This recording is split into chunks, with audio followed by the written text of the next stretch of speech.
Hello everyone. Um, First of all, let me introduce myself. My name is Rocky Pisunan, and I am from the English Education Department at Universitas Nahdlatul Wathon. Dan hari ini saya akan menjelaskan rancangan saya untuk rencana pembelajaran mata pelajaran bahasa Inggris kelas 7 fase D dengan topik Introducing Yourself. Baik, pada slide pertama saya menjelaskan identitas dari rancangan pembelajaran yang telah saya buat. Pembelajaran ini ditunjukkan untuk mata pelajaran bahasa Inggris kelas 7 SMP fase D dengan materi Introducing Yourself atau memperkenalkan diri. Materi ini dipilih karena merupakan materi dasar yang harus dikuasai oleh siswa sebagai bekal untuk berkomunikasi menggunakan bahasa Inggris. Nah, alokasi waktu yang digunakan adalah 2 kali 40 menit atau 1 kali pertemuan.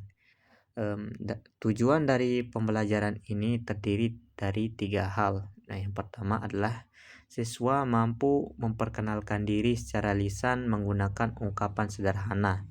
Dan yang kedua, siswa mampu menyusun kalimat seperti my name is, and I am from, and I like. Dan yang ketiga, siswa mampu merespon perkenalan teman dengan sopan, misalnya dengan mengatakan nice to meet you, thank you, dan lain sebagainya. Selanjutnya adalah karakteristik peserta didik.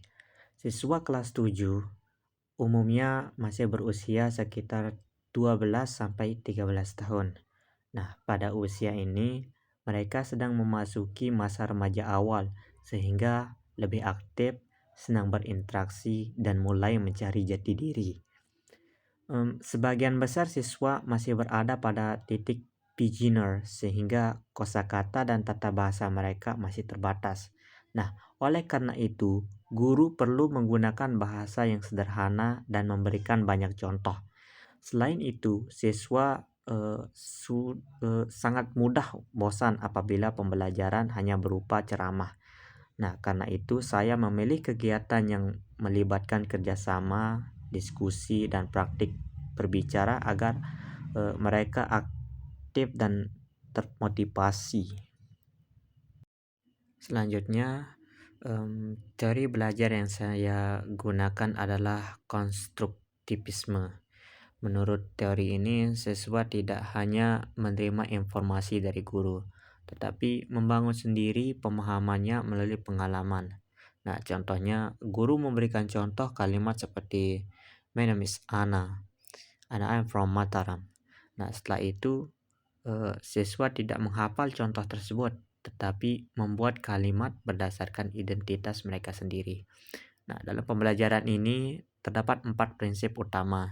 Yang pertama adalah belajar bermakna, yaitu menghubungkan materi dengan kehidupan siswa. Dan yang kedua adalah scaffolding, yaitu guru memberikan bantuan secara bertahap melalui siswa belajar secara mandiri. Dan yang ketiga adalah keterlibatan aktif sehingga siswa lebih banyak berbicara daripada hanya mendengarkan. Dan yang terakhir adalah guru berperan sebagai fasilitator, yaitu membimbing siswa selama proses pembelajaran itu berlangsung. Dan selanjutnya adalah model pembelajaran. Model pembelajaran yang saya pilih adalah cooperative learning dengan tipe think, pair, share, dan STAD. Saya memilih model ini karena siswa SMP senang bekerja sama dengan teman mereka sendiri. Tahap pertama adalah think, yaitu siswa berpikir dan menulis perkenalan diri secara mandiri. Dan tahap kedua adalah pair, yaitu siswa berlatih bersama pasangannya atau teman sebangkunya dan saling mengoreksi. Dan tahap terakhir adalah share, yaitu siswa membagikan atau mempresentasikan hasilnya di depan kelompok atau di depan kelas. Nah, model ini memiliki beberapa manfaat, yaitu meningkatkan interaksi sosial, menumbuhkan rasa percaya diri, dan membuat setiap siswa itu bertanggung jawab terhadap apa yang mereka hasilkan dari pelajaran mereka sendiri. Pada slide ini, saya akan menjelaskan langkah-langkah pembelajaran. Pertama adalah kegiatan pendahuluan selama 10 menit. Guru membuka pembelajaran dengan salam dan doa, kemudian melakukan apresiasi dan ice breaking agar siswa lebih siap belajar. Setelah itu, guru menyampaikan tujuan dari pembelajarannya. Dan kedua adalah kegiatan inti selama 55 menit. Guru memperkenalkan ungkapan-ungkapan dasar dalam memperkenalkan diri.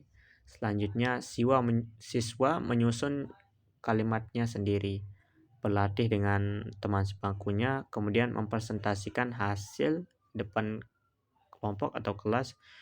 Lalu guru memberikan umpan balik agar siswa mengetahui bagian yang perlu perbaiki. Dan yang terakhir adalah kegiatan penutup selama 15 menit.